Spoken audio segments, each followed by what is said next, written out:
ब्रह्मा का पिता है, कौन विष्णु की मां, शंकर का दादा कौन है, हमको दे बता। ये जानने के लिए कृपया सुनिए। जगत गुरु तत्वदर्शी संत रामपाल जी महाराज के अमृत वचन सर्व पवित्र धर्मों के पवित्र शास्त्रों के आधार पर। भस्मागिरी नाम के एक तपस्वी थे, भगवान शंकर के उपासक। ये गिरी, पुरी, नागा, नाथ, कनपाड़े, ये सारे जो है शंकर जी के उपासक होते हैं। एक भस्मागिरी नाम का तपस्वी और भगवान शंकर के महल के सामने कैलाश पर्वत पे ऊपर न पैर नीचे न सिर करके भक्ति करने लग गया।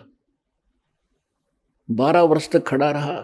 एक दिन पार्वती जी ने कहा कि आप तो भगवान हो, देवताओं के देव हो, महादेव हो, सक्षम हो, समर्थ हो, आपका बच्चा क्या मांगता है पुजारी, दे दो इसको, उठाओ यहां से।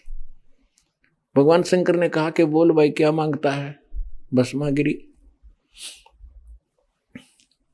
भस्मागिरी ने कहा कि भगवान ऐसे नहीं मांगूंगा, पहले वचनबद्ध हो जाओ।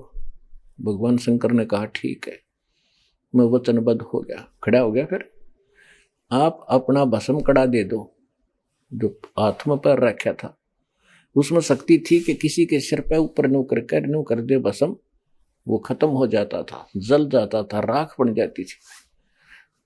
और भस्मागिरी के मन में क्या दोष था, भगवान शंकर का उपासक, कि भस्म कड़ा प्राप्त करके, और पार्वती पे आसक्त था वो। पार्वती ने पत्नी बनाऊंगा और भस्म इस शंकर न मारूंगा। और इसको अमंत्रियामी कहा करते शंकर भगवान ने। खाक अंतर्यामी था, इसको बद्दी के को बदले का बैठा सामने, उस आप अपना दुश्मन पाड़ दिया, निकाल कर भस्म कड़ा दे दिया, ले भाई ले जा। अगले शंकर बोले होशियार, इसलिए मैंने यह साधना करी थी, तुझे मारूंगा और इसको अपनी पत्नी बनाऊंगा। हा हा हा हो गया राक्षस। आग आग भगवान और पीछे पीछे पुजारी, जाख काट उठा। जिसको हम अविनाशी कहा करते थे, शंकर भगवान अविनाशी। अविनाशी होता तो खड़ा रहता, काजा करे, मार के करेगा। भगवान थे अविनाशी।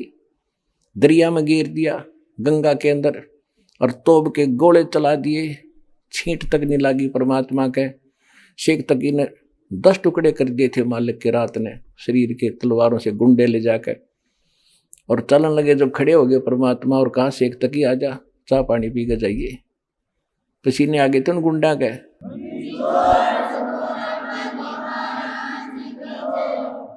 तो शंकर भगवान आगे आगे और उसका पुजारी पीछे पीछे, जा खखाट उठा, टैर बाजता जा शंकर भगवान का। अब भगवान ने दया करी, बीच में आके खड़े हो गए खुद परमेश्वर, पार्वती रूप बना के, और कहने लगे भाई डट जा, कहाँ जा रहे, आ जाओ, मैं भी तो आपके लिए तड़प रही हूँ। खड़ा हो गया जब मूर्ख, और कहा कि शंकर भगवान तो 100 किलोमीटर दूर डटेगा नहीं, तू चिंता ना करे। वो खड़े हो गए तो पार्वती कहने लगी कि मुझे डांस करके दिखा। पार्वती रूप में परमात्मा थे।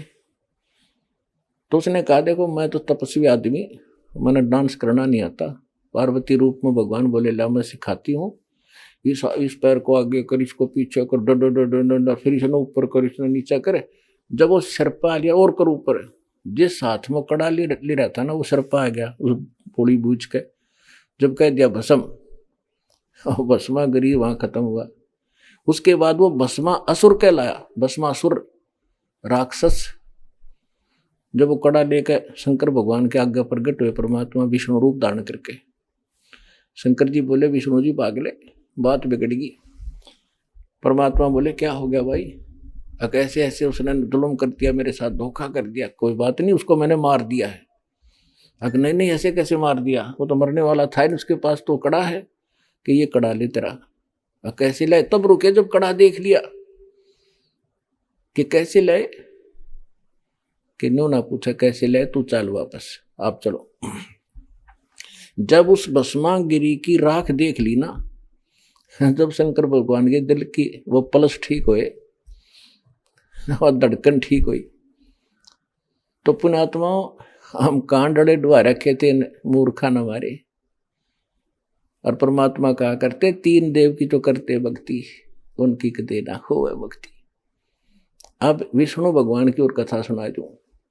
एक बार कुंभ का पर्व हुआ हर की पैड़ी हरिद्वार में, और जहां ये कुंभ का पर्व होता है, इनकी दंत कथा लोक वेद मनमाना आचरण है वैसे तो ये सारे के सारे अपने अपने ग्रुप में इकट्ठे हो जाते हैं। पुरी अलग, गिरी अलग, नागा न्यारे, वैष्णो अलग से, नाथ न्यारे, कनपाड़े अलग से। तो ऐसे ही उस दिन नागा अपने ग्रुप में, विष्णु अपने, वैष्णो अपने, विष्णु के उपासक वैष्णो कहलाते। और सभी जिस दिन ऊपर भी लगनी थी, स्नान करना था, सबसे पहले नागा पहुंच गए हर की पैड़ियों पे। 10-15 हजार थे वे। पीछे से वैष्णो साधु का ग्रुप आ गया, विष्णु जी के उपासक सतोगुण के। उन्होंने नागाओं से कहा कि नागाओं, जो शिव के उपासक थे तमोगुण के, कि तुम पहले स्नान नहीं करोगे, हम सर्वश्रेष्ठ हैं, विष्णु जी के उपासक हैं, हम प्रथम स्नान करेंगे। नागा कहने लगे नहीं, हम सर्वश्रेष्ठ हैं, हम त्यागी और बैरागी, हम वस्त्र भी नहीं रखते तन पे, हम प्रथम स्नान करेंगे। तो वैष्णव साधुओं ने अब शब्द बोल दिए उनको कि तुम काहे के श्रेष्ठ हो, पशु की तरह नंगे फिरते हो, टट्टी के हाथ भी नहीं धोते, शर्ट फेड़ो, राख लपेटे रहते हो शरीर के ऊपर, आज तुम स्नान करने वाले होगे, प्रथम हम स्नान करेंगे। इसी बात पर उनका झगड़ा हो गया, कत्लेआम कर डाला उन्हें। 25,000 वो शिव, ये त्रिगुण उपासक, ये ब्रह्मा विष्णु महेश के उपासक कट कर मर गए, कत्लेआम कर दिया 25,000। गंगा का पानी लाल कर दिया, वहां 100 बहा दी। तो सूक्ष्म वेद में कहा कि तीर तुपक तलवार कटारी, तीर तुपक तलवार कटारी, ये दर दर जोर बधावे हैं और कट्टे शीस, नहीं दिल करुणा, ये जग में साध कहावे हैं, हर पैड़ी हर हेत निजाना, वहां जा तेग चलावे हैं और कट्टे शीस।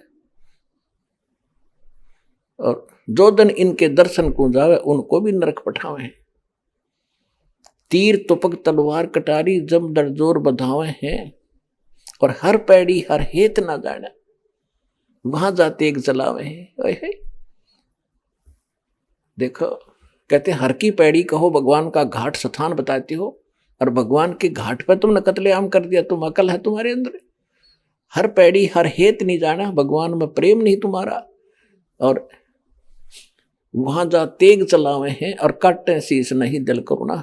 करुणा माने दया दुष्टों के, और ये जग में साधकवावे हैं, और जो जन इनके दर्शन भी करने जावे, उन भी पाठ पढ़ावे हैं, उनको भी नरक पठावे। तो पुण्यात्माओं, इसलिए गीता अध्याय नंबर 7 के श्लोक नंबर 12 से लेकर 15 में कहा कि इन तीनों गुणों की जो पूजा करते हैं, ये राक्षस स्वभाव को धारण किए वे मनुष्यों में नीच तुषित कर्म करने वाले मूर्ख कहलाए हैं। 4 गाली इकट्ठी दे रखी गीता जी में। अब देखो, स्नान कर साधु संतों का स्वभाव होता है, यहां भी आप देखते हो। अब तो परमात्मा की दया से पर्याप्त बाथरूम लैट्रिन होगी आपके लिए। पीछे छोटा सा आश्रम था, वो इससे बड़ा था एक आश्रम क्रोथा में, वो तो इन दुष्टों ने हमसे छीन ही लिया था। यहाँ 4-5 बाथरूम थे और 5-4 लैट्रिन थी। बहनों के लिए थोड़ी ज्यादा बना दी थी। उसी में कई हजारों की संख्या में भक्त अपना लाइन लगाकर आराम से नहा धो लिया करते थे। उनको पता था कि हम किस स्थिति से गुजर रहे हैं, और वहां इतना चौड़ा रास्ता था हर की पैड़ी पे, और बैठ कर एक देखो, हम वैसे स्वाभाविक व्यक्ति भी कहीं स्नान कर रहा हो और कोई व्यक्ति आ जा पाछे तक, मैं भी नहा लो, आ जाओ आप भी नहा लो। आम आदमी से गिरा हुआ चरित्र इन लोगों का, और इनको साधु संत कहते हैं। तो इन तीनों गुणों के उपासक कहते राक्षस स्वभाव को धारण किए मनुष्यों में नीच दूषित कर्म करने वाले मूर्ख। तो इस प्रकार इनको 4 उपमा दी है। अब गीता अध्याय नंबर 7 के 15 तक तो क्लियर हो गया। 16 से लेकर 19 तक क्या कहा है? आपने गीता खूब पढ़ रखी है, अब सिर्फ एक श्लोक दिखाऊंगा, 7वें अध्याय का 18वां और 19वां 2। उसमें क्या कहा है कि ये सभी मेरी भक्ति, यो 7वें अध्याय के 13वें श्लोक में कहा कि ये मेरी भक्ति भी ना करते, तो अब 7वें अध्याय के 16वें श्लोक में कहा कि मेरी भक्ति भी अर्जुन 4 प्रकार के करते हैं। यानी जो ब्रह्म साधना करते हैं, वेदों अनुसार साधना करते हैं, वो 4 प्रकार के हैं। एक अर्थार्थी, अर्थार्थी माने तो धन लाभ प्राप्ति के लिए जंतर मंत्र भी करता है, तो वेदों के मंत्रों से ही अनुष्ठान करता है। वो ओम जय जगदीश रे, स्वामी जय जगदीश रे, जय गणेश देवा, इस तरह की आरती नहीं गाता वो केवल वेद मंत्रों से ही अनुष्ठान करता है। लेकिन फिर अर्थ माने संकट निवारण के लिए, वो भी वेदों के मंत्रों से ही अपने अनुष्ठान करता है। और तीसरा जिज्ञासु होता, घर से निकलता परमात्मा प्राप्ति के लिए। फिर बहुत से संतों से के पास से जो ज्ञान ग्रहण करता है, उसका वक्ता बन जाता है। ये भी काम नकली है। ये तीनों रिजेक्ट कर दिए। और चौथा बताया ज्ञानी। ज्ञानी उसको कहते हैं जिसको ये पता लग गया, आत्म ज्ञान हो गया कि मनुष्य जीवन परमात्मा प्राप्ति के लिए ही प्राप्त होता है। फिर परमात्मा ज्ञान हुआ कि पूर्ण परमात्मा के बिना मोक्ष नहीं हो सकता, न देवताओं की पूजा से, केवल पूर्ण परमात्मा से ही, भक्ति से ही मोक्ष होगा। तो इन संत ऋषियों को, महर्षियों को तत्वदर्शी संत ना मिला, जिस कारण से इन्होंने अपन निष्कर्ष करके ब्रह्मा जी से प्राप्त ज्ञान के आधार से ओम नाम को परम अक्षर ब्रह्म का मान लिया, आग के अंगार को बर्फ मान लिया अज्ञानता से। तो इन्होंने, ये तो उनको फाइनल हो गया कि मनुष्य जीवन मिला इसलिए है कि इस मोक्ष हो, नहीं तो इसका यूज नहीं कति, व्यर्थ है। और फिर ये भी ज्ञान हो गया कि एक परमात्मा की भक्ति करनी चाहिए, आन उपासना ब्रह्मा विष्णु महेश, इन देवताओं की भक्ति से बात नहीं बने, ये फाइनल हो गया। तो उन्होंने केवल ओम नाम का जाप और हठ योग जैसे ब्रह्मा जी से प्राप्त हुआ था वो करने लगे। तो गीता ज्ञानदाता कहता है कि वो ज्ञानी जो है ना, वो मुझे पसंद है, क्योंकि उन्होंने ब्रह्मा विष्णु महेश की पूजा छोड़ दी और ब्रह्म साधना करते हैं, उनको मैं अच्छा लगता हूं, उनके समझ में आ गया। तो अब कहता है कि ये उदार आत्मा, ज्ञानी आत्मा है तो नेक, लेकिन इनको तत्वदर्शी संत मिला नहीं जो परम अक्षर ब्रह्म का ज्ञान करा दे, जिस कारण से ये सभी मेरे वाली घटिया गति में स्थित रहे। इसका अर्थ ये बनता है, हरियो को न, वो तो अनुत्तम मान सर्वश्रेष्ठ गति। भगवान अपनी गति को अश्रेष्ठ कैसे कहेगा? हरियो कहने लग रहा। अब दिखाता हूं, आप देखिएगा। अब 7वें अध्याय का 18वां पढ़ेंगे। गीता अध्याय नंबर, श्रीमद् भगवद गीता अध्याय नंबर 7 का और श्लोक नंबर हम 18 पढ़ेंगे। ये 18, उदारा सर्वे एव एते ज्ञानी तु आत्मा एव मे मतम। ये कहता मेरे विचार में, मेरे मत में, ये ज्ञानी आत्मा, तो माने तो है, सर्वे माने सारी, उदारा माने श्रेष्ठ, ये उदार आत्मा है जितने जो ज्ञानी आत्मा है, ज्ञानी चौथे प्रकार के। आस्थित सही युक्त आत्मा माम एवं अनुत्तमाम गतिम। ये क्या कह रहा है कि ये सभी अच्छी आत्मा है और ये ज्ञानी मेरे विचार में, और ये लेकिन मेरे वाली माम अनुत्तम गतिम, मेरे से मिलने वाली जो गति स्थिति यानी लाभ है, उस घटिया है, वह घटिया अनुत्तम अश्रेष्ठ है, उसमें ही आस्थित हैं, उसमें ये उसी में सीमित हैं, उसी पर आश्रित हैं। इन्होंने क्या किया, नकलियों ने, ये सभी उद्धार हैं, परंतु ज्ञानी तो साक्षात मेरा स्वरूप है। ये मेरा मत है, क्योंकि वह है युक्त आत्मा, मदत मन बुद्धि वाला ज्ञानी भक्त, अति अनुत्तम माने अति उत्तम। बैड को गुड लिख रहे हैं, बुद्धि भ्रष्ट। और गति माने गति स्वरूप मुझ में ही सथित है। सथित माने अच्छी प्रकार सथित है। अब इसका अर्थ सीधा सा बन गया है, उद्धारा माने उद्धार है, सर्वे माने ये सारी, एव माने ये, एते माने सब, ये ज्ञानी आत्मा, ये ज्ञानी आत्मा है तो सारी उद्धार की उद्धार। ये मेरा मत है, श्रेष्ठ है क्योंकि समर्पण है परमात्मा के ऊपर। लेकिन आस्थित से ही युक्त आत्मा माम एवं अनुत्तमाम गति में, ये सभी भक्ति में लीन आत्माएं मेरे वाली घटिया गति में आश्रित हैं, सतीत हैं। अब इसने अपनी साधना घटिया क्यों बताया? जैसे दास ने बहुत बार बताया आपको, और आज भी क्लियर किया इस सत्संग के दौरान। जैसे आपको बताया कि ऋषियों ने हठ योग तो ले लिया ब्रह्मा जी से, इसको आकाशवाणी हुई थी देवी भागवत के 3रे स्कंद में, कभी पढ़ाएंगे आपको कंप्लीट, उसमें लिखा है। तो वो तो वहां से ले लिया, और वेद मिले बाद में उसमें ओम मंत्र, कोई मंत्र नहीं दूसरा। तो इन्होंने ओम मंत्र को पूर्ण परमात्मा मान। जैसे देवी भागवत में आपने पढ़ा, देवी भागवत के अंदर देवी खुद कह रही है ब्रह्म को, ये अक्षर ब्रह्म है। अक्षर पुरुष गीता अध्याय नंबर 15 के श्लोक 16 में 2 पुरुष हैं, सर पुरुष और अक्षर पुरुष, और तीसरा परम अक्षर पुरुष वो है सर्वशक्तिमान। तो ये ब्रह्म को ही तो अक्षर पुरुष कह रही है, ब्रह्म को ये परमात्मा कह रही है, ब्रह्म को ये परम अक्षर ब्रह्म कह रही है, और फिर कहते उसका ओम नाम है और ब्रह्म को प्राप्त हो जाओगे। तो इन सारे का इनकी अक्ल गाम जा रही थी, इनको किसी को ज्ञान नहीं था। तो यहाँ इसी प्रकार ये ज्ञान इन ऋषियों को प्राप्त था, तो इन्होंने ओम नाम का जाप ले लिया, हठ योग ले लिया ब्रह्मा वाला, ये डले डोए न सब ने। तो इससे गीता अध्याय नंबर 11 के श्लोक नंबर 47-48 में गीता ज्ञानदाता कहता है कि अर्जुन, ये मेरा रूप तने जो देखा, ये मेरा वास्तविक रूप है, मेरी प्राप्ति यह है।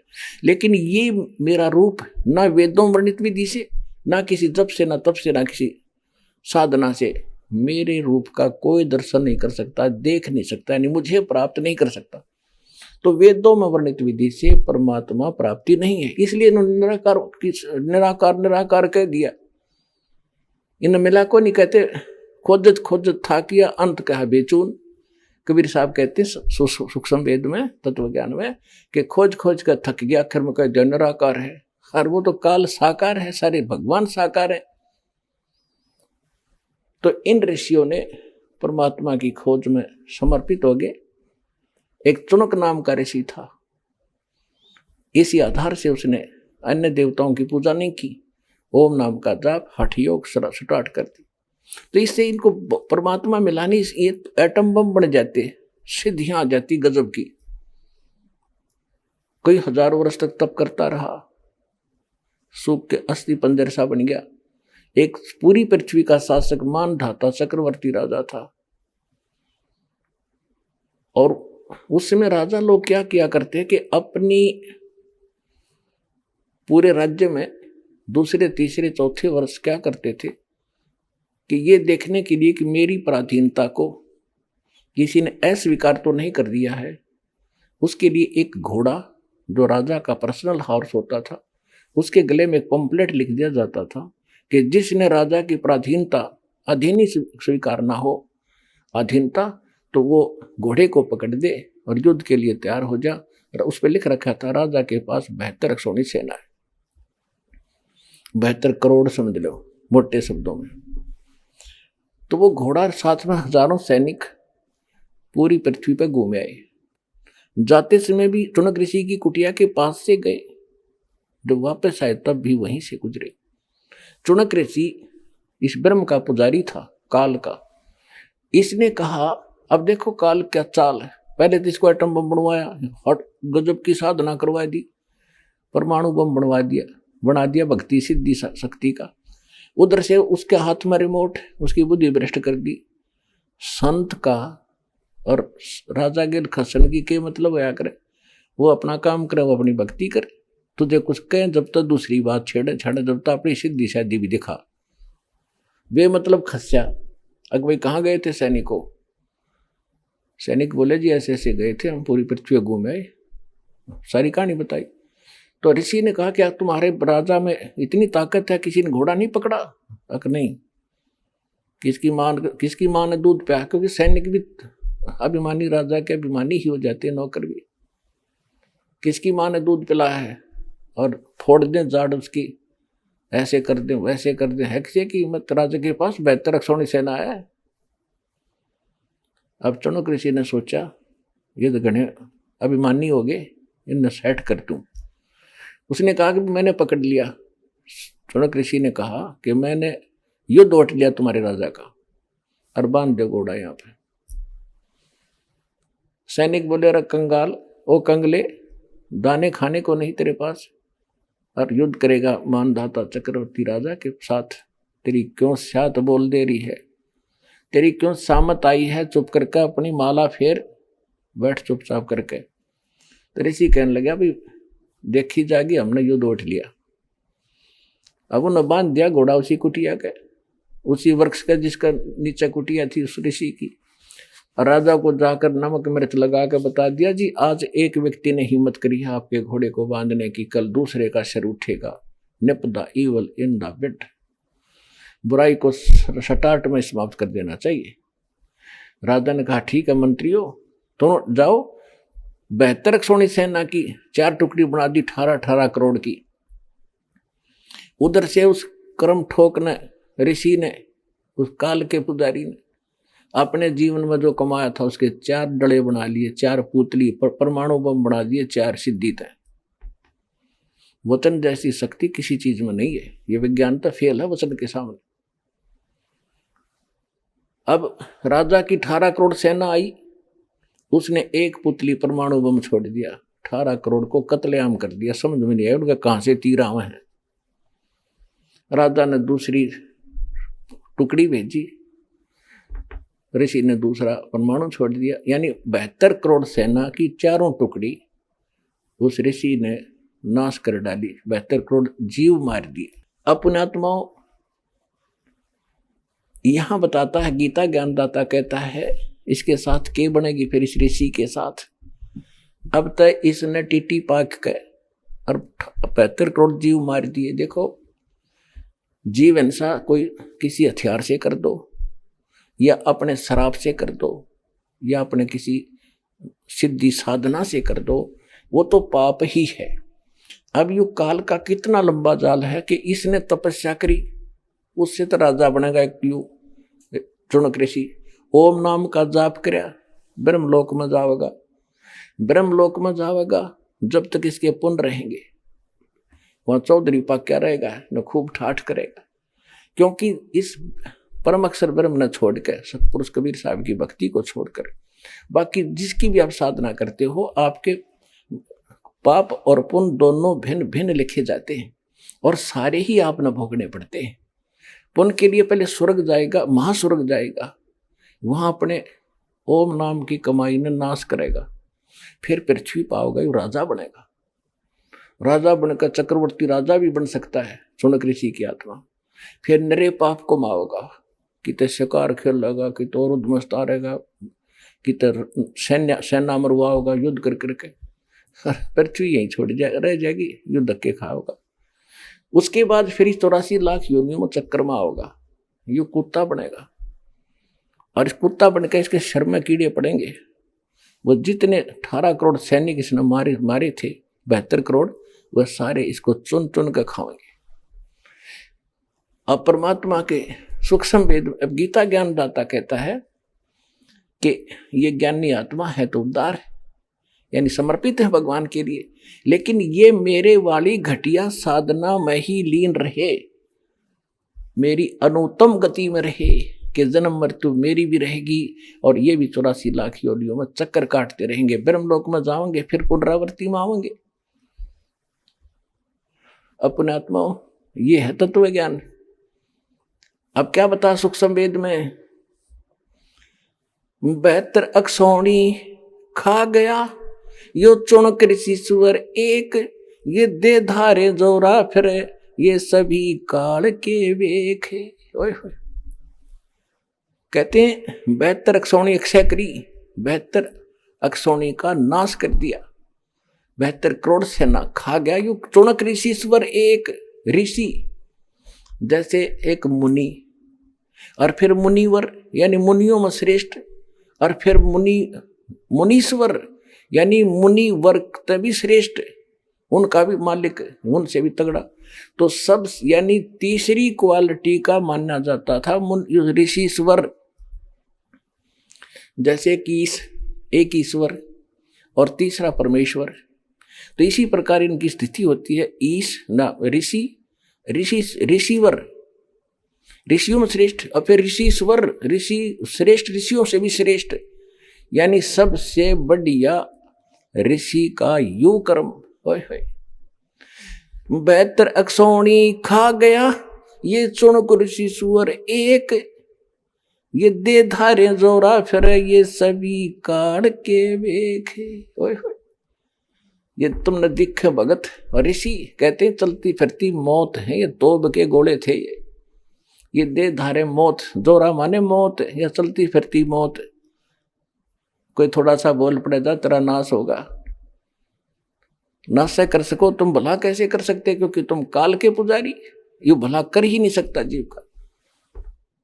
तो यहां गीता ज्ञानदाता इसलिए कहता है कि मेरी भक्ति जो करते हैं ज्ञानी आत्मा, ये है तो नेक है, पर तत्वदर्शी संत ना मिलने से ये मेरे वाली अनुत्तम गति में, घटिया गति में, मेरे वाली साधना इस स्थिति में, मेरी गति माने जो ओम नाम से होने वाली जो गति है, मोक्ष है, मेरे से प्राप्त होने वाले मोक्ष तक सीमित रहे। यू किसा मोक्ष, ब्रह्मलोक में रहे 1000 वर्ष फिर आगे धक्के खान, ईसा मोक्ष है मेरा।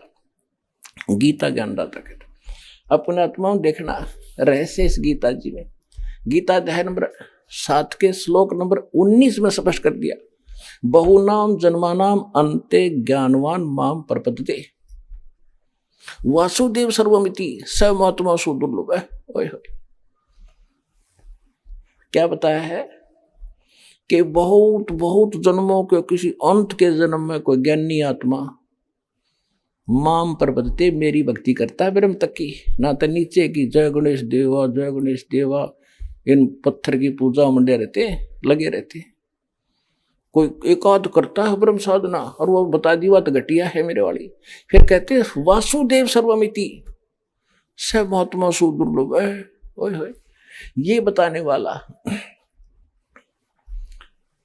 कि वासुदेव का अर्थ क्या होता है, जिस परमात्मा का सबके ऊपर अधिपत्य हो, वो सर्वशक्तिमान सर्वगतम ब्रह्म, उसको वासुदेव कहते हैं। वेद में वासुदेव परमेश्वर कबीर जी के लिए उपमात्मक लिया गया है। और इन्होंने वासुदेव ला दिया श्री कृष्ण के, कर श्री कृष्ण तो वासुदेव का बेटा था। और वासुदेव एक व्यक्ति था जिसका नाम वेदों से ही उनके गुरुओं ने सेलेक्ट करके लिख दिया। श्री कृष्ण वासुदेव नहीं था, ये तो एक ब्रह्मांड में एक विभाग का मंत्री है, शतगुण विभाग का।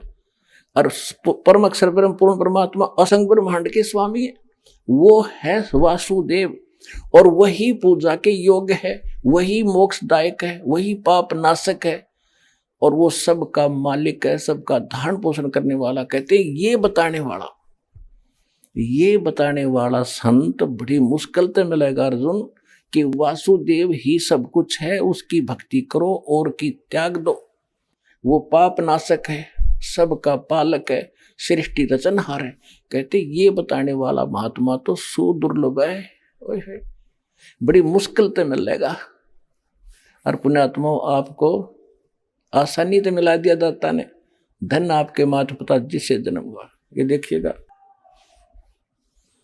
हम यही पढ़ रहे हैं गीता अध्याय नंबर 7 का, और श्लोक नंबर हम 18 पढ़ लिया। अनुत्तम का अति उत्तम करा क्या मूर्खा ने।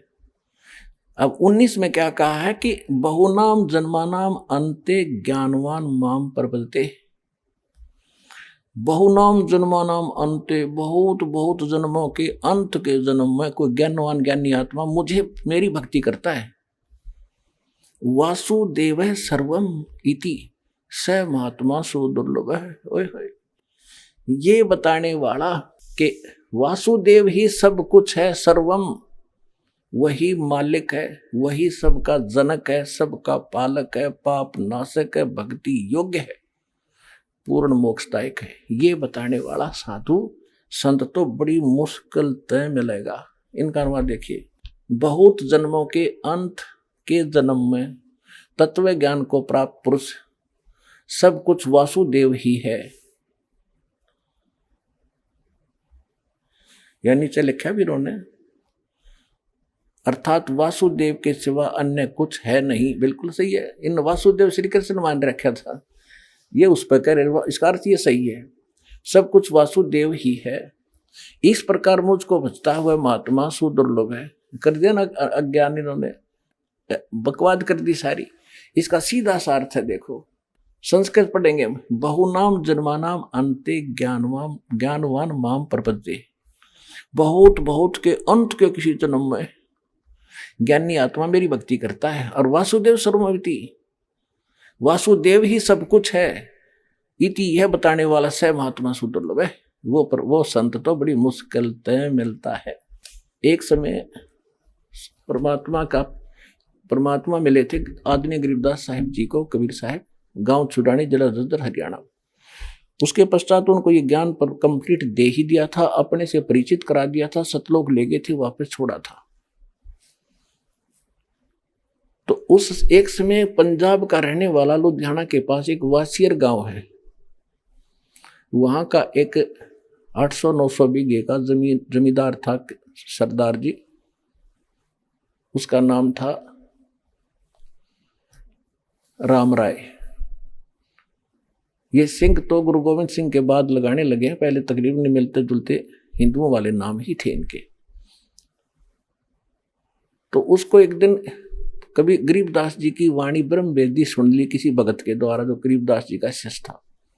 उससे उसने पूरा एड्रेस लिया उस संत का, वो आकर्षित हो गया इस वाणी पर, किसी महापुरुष की वाणी, और अब वर्तमान में जीवित है तो लाभ उठाना चाहिए, क्योंकि ये वाणी के बनबज हैं। सिख पंजाब के लोग बड़े आदर करते हैं पर संतों की वाणी का और संतों का।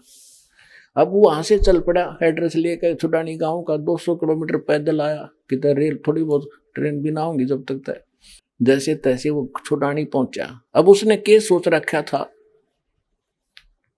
ये लंबा प्रकरण बन जाएगा, मैं बताता हूं आपको। तो जब गरीबदास जी से मिला, उन्होंने ज्ञान सुना, सारा ज्ञान सुन के तो दाना दाना गिन दिया गरीबदास जी ने। तो वो कहने लगे, महाराज ये ज्ञान तो आज तक किसी ने बताया नहीं हमारे को। परमात्मा बोले कि हम सुल्तानी नानक तारे दादू को उपदेश दिया, जात तुलाहा भेद ली पाया काशी माए कबीरवा, कि आपके नानक जी को भी परमेश्वर मिले थे, उनको ज्ञान था, लेकिन उस वाणी को समझ नहीं सकते तुम। तो क्या कहा कि तत्व भेद कोई ना कहे। उसका नाम झुमकरा भी था, क्योंकि गांव में 2 नाम रख लिया करें गांव में, एक तो राम राय उर्फ झुमकरा, यानी वो गढ़ा डामाडोल सा दिमाग का आदमी था। एक बात ने कई बार पूछा करता, अविश्वास सा रहता था उसको, जिस कारण से गरीबदास जी ने उसको इसी नाम से पुकारा था, झुमकरा। उर्फ नाम झुमकरा था। झुमकरा से ज्यादा जाना जाता आदमी जिसका शॉर्ट नाम होने का मुंह में, वही ज्यादा प्रसिद्ध होता है। तो इसलिए अपने गरीबदास जी के ग्रंथ में एक अंग है झुमकरा, जो सरदार जी को समझाया था। क्या कहा था, तत्व भेद कोई ना कहे रे झुमकरा, ये पैसे ऊपर नाच सुनो राई झुमकरा, कोटों मध्य कोई नहीं रे झुमकरो, अरबों में कोई गर्क सुनो राई झुमकरा। के तो पैसे ऊपर नाच हो रहा है, ये संत नहीं है, इनको तत्व भेद है ही नहीं, ना कोई जानता ना कह सकता। और कहते करोड़ संतों में कोई संत नहीं मिलेगा इस तत्व भेद का ज्ञाता, तत्व ज्ञान का ज्ञाता। कोई अरबों में कोई गर्क सुनो रहा झुमकरा, अरबों में। ओए होए, अब पूरे विश्व की कितनी आबादी है, 5 अरब से ऊपर, और 5 अरब के अंदर एक ये दास है जो तत्व ज्ञान का ज्ञाता वर्तमान के अंदर है।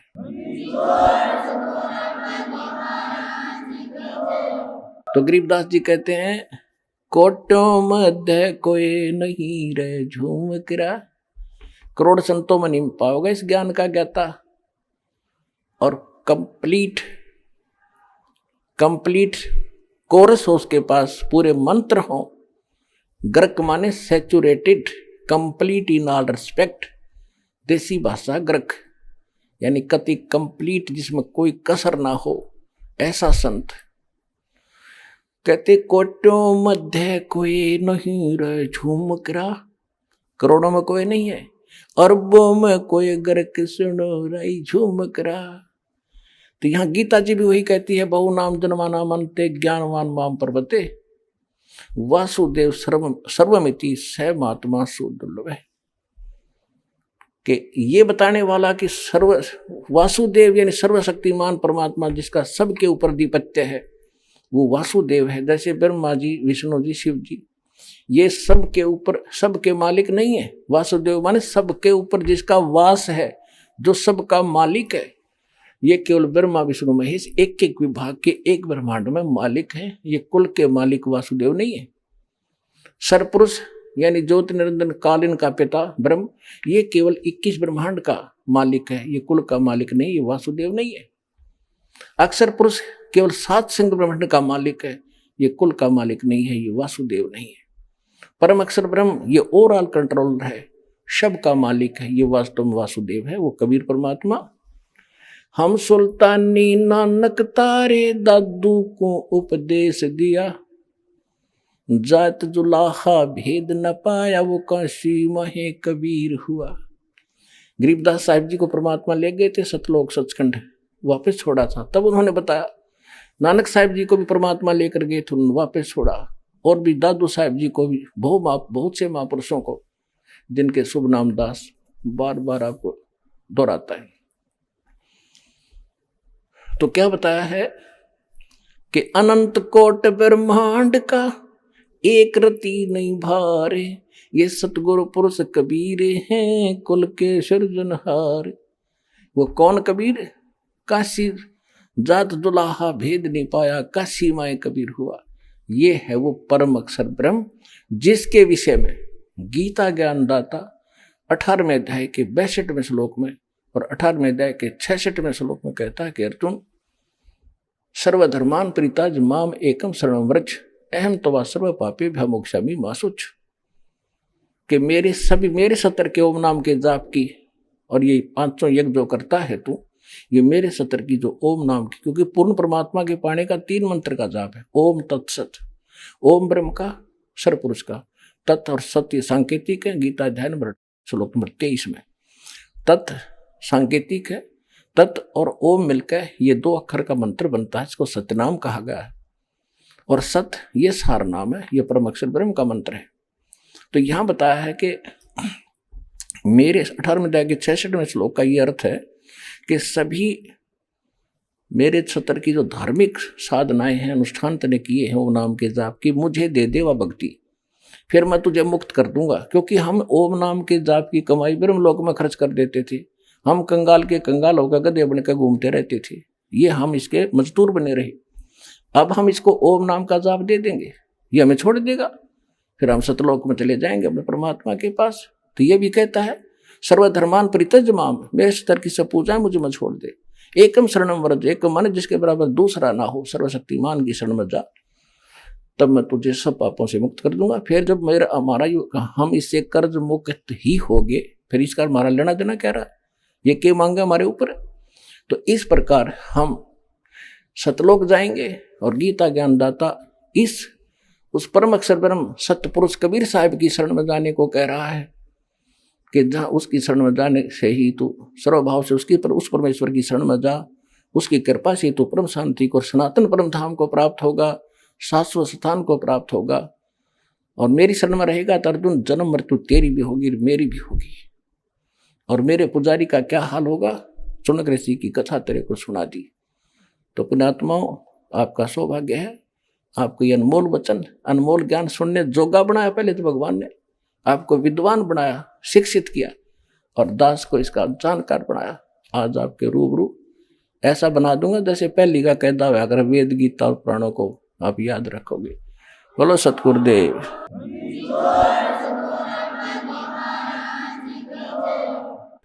परम पिता परमात्मा पूर्ण ब्रह्म सर्व सृष्टि रचनहार, कबीर देव कबीर साहेब अल्लाहु अकबर सर्वसृष्टि रचनहार कबीर परमेश्वर जी की असीम रजा से आप सभी पुण्यात्माएं सत्संग सुनने के लिए उपस्थित हुए।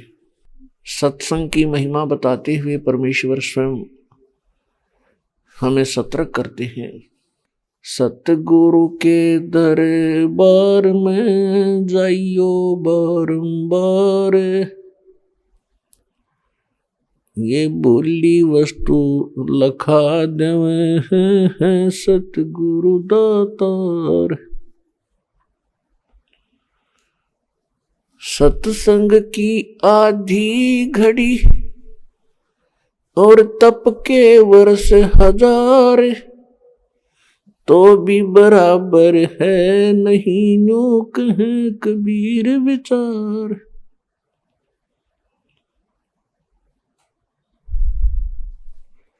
संत मिलन को जाइयो दिन में कई बार, आसोज के में जो ये गणा करे उपकार। सभी पुण्यात्माएं आप सत्संग के अंदर उपस्थित हुए हो। आपके जन्म जन्मांतर के बहुत ही पुण्यक्रम आपके साथ हैं। सकल पदार्थ है जग माही, और कर्महीन नर पावत नाही। आप वो सौभाग्यशाली प्राणी हो जिनको ऐसे समय में मानव शरीर प्राप्त हुआ है जिस समय में मोक्ष होना है इस प्राणी का। ये परमात्मा के द्वारा पूर्व निर्धारित किया हुआ था ये समय, और इस समय जिनको मानव शरीर प्राप्त हुआ है वो बहुत ही पुण्यकर्मी प्राणी हैं। उनसे भी पुण्यकर्मी वो प्राणी हैं जो सतलोक आश्रम बरवाला जिला हिसार हरियाणा में आकर के इस यथार्थ ज्ञान को सुनते हैं और फिर दीक्षा प्राप्त ले लेते हैं। तो आप यहाँ पर दोनों प्रकार की पुण्यात्माएं उपस्थित हैं। कुछ तो प्रथम बार सत्संग सुनने के लिए भी आते हैं, तो यहाँ आना भी परमात्मा की रजा बिना नहीं हो सकता। भक्ति मुक्ति के दाता सतगुरु ये भटकत प्राण फिरंदा, उस साहिब के हुक्म बिना नहीं तरवर पात हिलंदा। आपके ऊपर मेहर की है दाता ने, आप यहां तक पहुंच गए। आज से आपके शुभ कर्म स्टार्ट हो गए, और जो लगातार आ रहे हैं वो तो अपने शुभ कर्मों की माल गाड़ी भरने लग रहे हैं, जिनकी हमें आवश्यकता युगों युगों से थी, जो हम अभी तक संग्रह नहीं कर सके, ना हमें कोई ऐसा मार्ग मिला। आप वो पुण्यात्मा हैं, परमात्मा आपके लिए भटक रहा है, लेकिन आपने काल की भांग घनी पी रखी है। आप अपने बाप को भी पहचानने में असमर्थ हैं। कबीर ये माया अटपटी, सब गट आन अड़ी, किस किस को समझाऊं या कुएं भांग पड़ी। कबीर इस संसार को समझाऊं कै बार, ये पूछ पकड़ के भेड़ की भाई उतरा चावे पार। परमात्मा कहते हैं कि काल ने अपने 21 ब्रह्मांड के अंदर एक ऐसी भांग डाल रखी है अज्ञान की और यहाँ के अक्षणिक नकली सुखों की। हम इसी को प्राप्त करके मदमस्त होगे, बेटे होगे, बेटी होगी, कार और कोठी होगी, और जिनके पास ये सुविधा नहीं है वो उसको प्राप्त करने के लिए सिर डड़की बाजी लगाए बैठे हैं। और परमात्मा सत्संग के माध्यम से आपको याद दिलाते हैं, भाई काया तेरी है नहीं, ये माया कहां से हो। उद्यम कर और नाम जपो, मनुष्य कर्म है दो। कबीर काया तेरी है नहीं, ये माया कहाँ से हो, चरण कमल में ध्यान रखो, इन दोनों को खो। ये बोले प्राणी, जब तेरा शरीर अपना नहीं, इसको भी छोड़कर जाएगा और यहाँ कोठी बंगले कार बनाने में अपना जीवन नाश कर रहा है, ये तो बने बनाए यहाँ रह जाएंगे। और जिन बच्चों के लिए तू इतना कुछ पाप भार सिर पर ले रहा है, रिश्वत लेकर, चोरी करके, मिलावट करके, सारा दिन झूठ बोल बोल के, तो बच्चों के भी कर्म बिगाड़ रहा हुआ कि सुखी हो सकते हैं, ऐसे अनर्थ के धन को खा के उनके भी कर्म फोड़ रहा है। तो ये ज्ञान सत्संग से होता है, परमात्मा के विचार बताए जाते हैं। सत्संग उसे कहते हैं जिसमें सत आधार हो, झूठ ना हो। तो आज का जो विषय दास आपको बताना चाहता है कि आप बहुत पुण्यकर्मी प्राणी हैं, और उन पुण्यकर्मी प्राणियों में से हो जिनके पीछे भगवान बहुत दिनों से भटक रहे हैं। आप किसी ना किसी जन्म में जब परमेश्वर आते हैं और अपना ज्ञान बताते हैं, उस समय या कभी इस कलयुग के इस बिचली पीढ़ी वाले समय में भी आपका जन्म हुआ है, जिस कारण से आज तक आपको ऐसे घोर कलयुग में भगवान की चाह शेष है।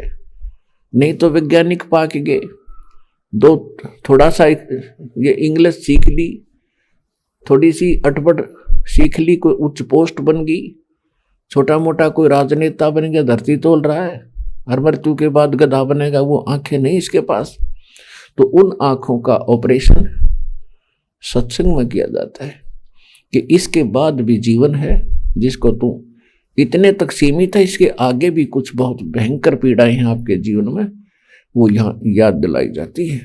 कबीर साहब कहते हैं, जो जन मेरी शरण है ताका हूँ मैं दास, गेल गेल लाग्या फिरूं जब तक धरती आकाश, गोता मारू स्वर्ग में जा पाठू पाताल, कहे कबीर ढूंढता फिरूं अपने हीरे मोती लाल।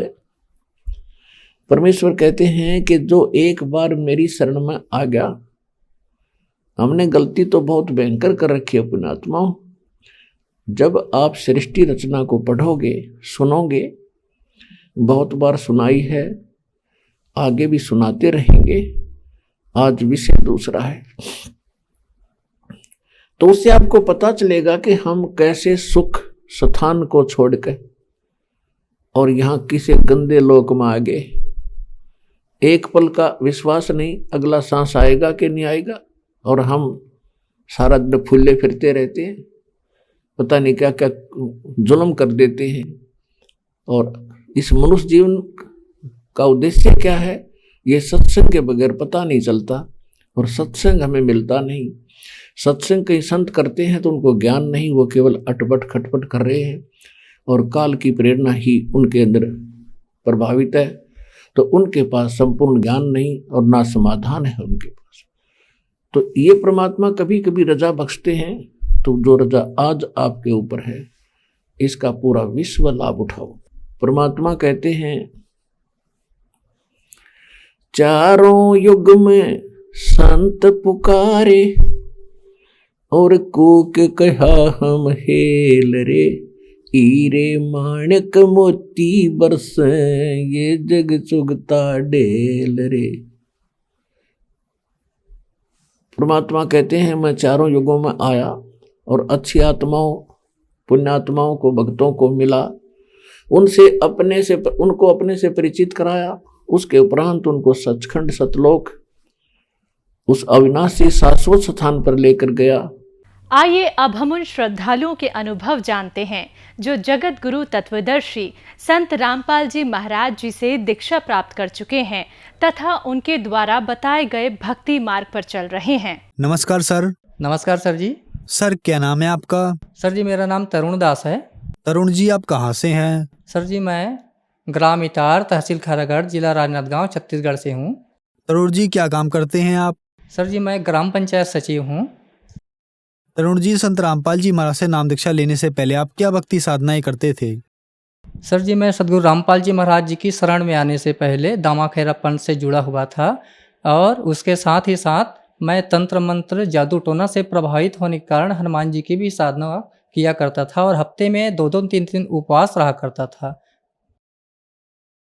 सर, जैसा कि आपने बताया कि आप दामाखेड़ा पंथ से जुड़े हुए थे, दामाखेड़ा पंथ वाले भी कबीर साहब जी को मानते हैं और संत रामपाल जी महाराज भी कबीर साहब जी को मानते हैं। फिर आप दामाखेड़ा पंथ को छोड़कर संत रामपाल जी महाराज के पंथ में क्यों आए, क्या कारण रहा?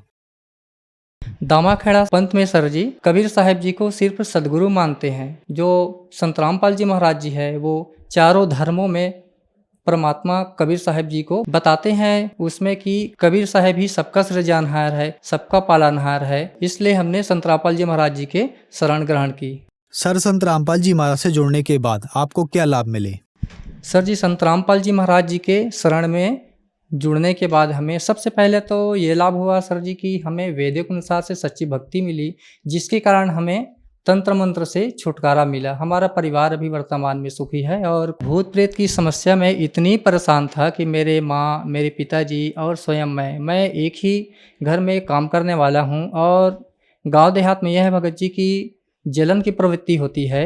इस कारण से मेरे परिवार पर जादू टोना का असर बहुत था। मैं महीने 2 महीने 3 महीने में तांत्रिकों के पास जाता था, कुछ दिन वो ठीक रहते थे, इसके बाद फिर जस का तस वैसी ही जो व्याधि थी हमें घेरे ही रहता था। इस कारण मैं मानसिक परेशानी से बहुत परेशान रहता था। ये समस्या जो है मैं 8 से 10 साल इसको झेला हूँ मैं। इसके बाद में भगत जी मैं सदगुरु रामपाल जी महाराज जी के जो चैनल है साधना चैनल में एक दिन कार्यक्रम देखते देखते परम संत सदगुरु रामपाल जी महाराज जी बता रहे हैं कि ये जो कबीर परमात्मा है सबका सृजनहार है, सबका पालनहार है। और परमात्मा सदगुरु रामपाल जी महाराज जो कहते हैं कि जब लेगी हंसा हमरे आना, काल लगे ना तेरा बाणा। यह सुनकर मैं सदगुरु रामपाल जी महाराज जी की शरण में गया ताकि मेरे जो परिवार की ये जो समस्या है ये सब दूर हो सके। और सदगुरु रामपाल जी महाराज बताते हैं कि यदि कबीर शरण में आने से, भक्ति मर्यादा पूर्वक भक्ति करने से हंस की 101 पीढ़ी मैं पार कर दूंगा। ये परमात्मा की वाणी है और हम आज परमात्मा की भक्ति करते हुए हमारे परिवार बहुत सुखी जीवन व्यतीत कर रहे हैं। दूसरा लाभ यह है भगत जी की 24 अप्रैल 2019 को मैं अपने ड्यूटी से आया। ड्यूटी के दौरान आने के बाद मुझे यूरिन में प्रॉब्लम रहता था। इस कारण मुझे भगत जी यूरिन की इन्फेक्शन जो है 7 बजे शाम को लगभग बढ़ी और इतनी बढ़ा कि मुझे कंपकपी बुखार आया।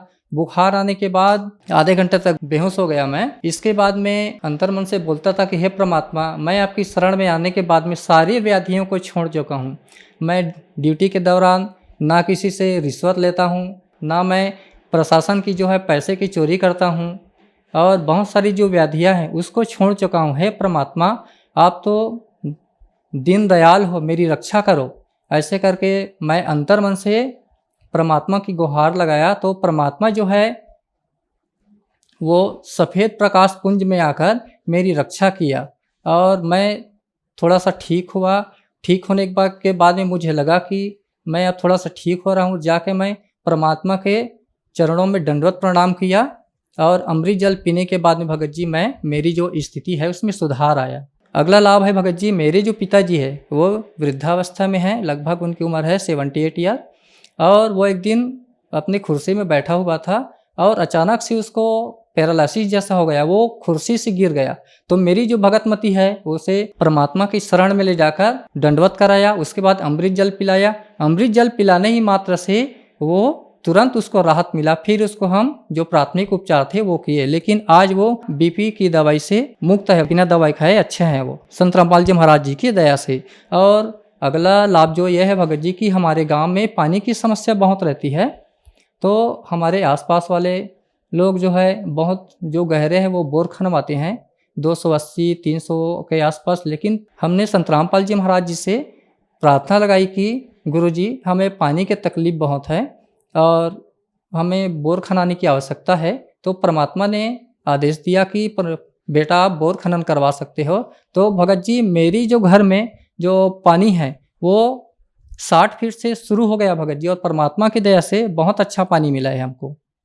और अगला लाभ यह है भगत जी कि मैं जो जॉब में हूँ वहाँ रिश्वतखोरी, चोरी ये बहुत ज़्यादा मतलब भरा हुआ है भगत जी।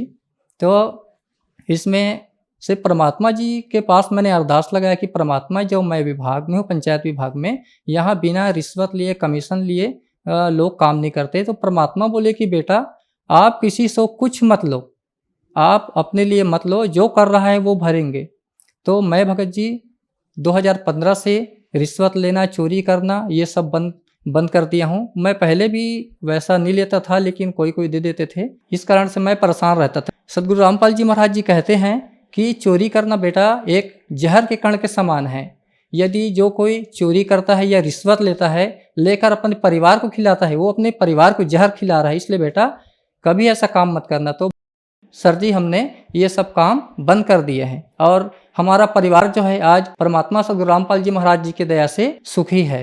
सर, संत रामपाल जी महाराज से नाम दीक्षा लेने के बाद आपको बहुत सारे लाभ मिले। सर, आप एक पढ़े लिखे व्यक्ति हैं और ग्राम सचिव के पद पर कार्यरत हैं। और संत रामपाल जी महाराज के बारे में ये भी कहा जाता है कि उनसे श्रद्धालु अंधश्रद्धा के तहत जुड़ते हैं। तो क्या ये बातें सही हैं?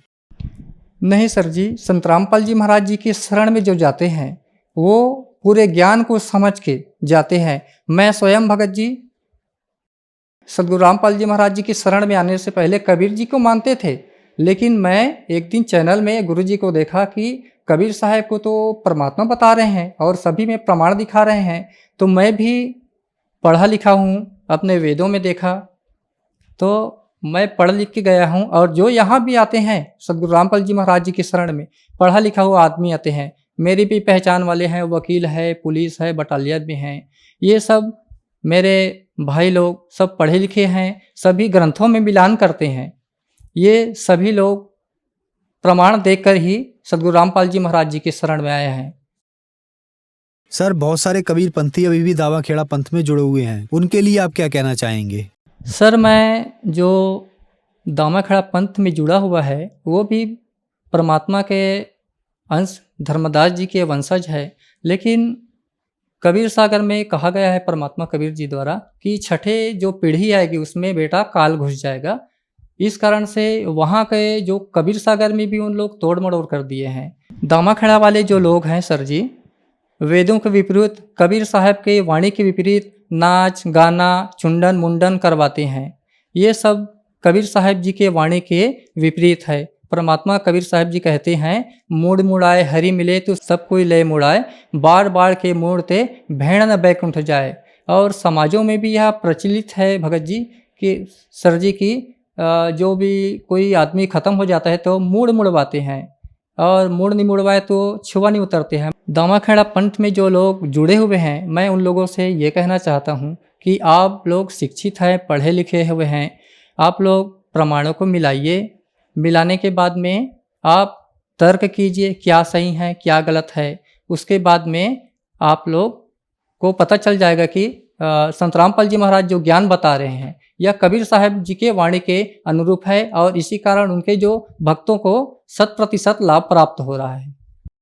संत रामपाल जी महाराज से नाम दीक्षा कैसे ली जा सकती है?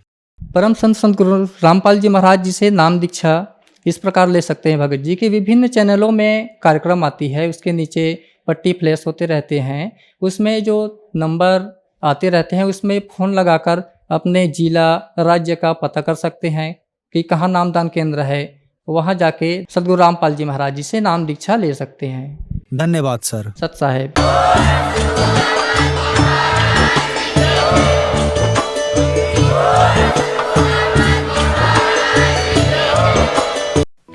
आप सुन रहे थे जगत गुरु तत्वदर्शी संत रामपाल जी महाराज के मंगल प्रवचन।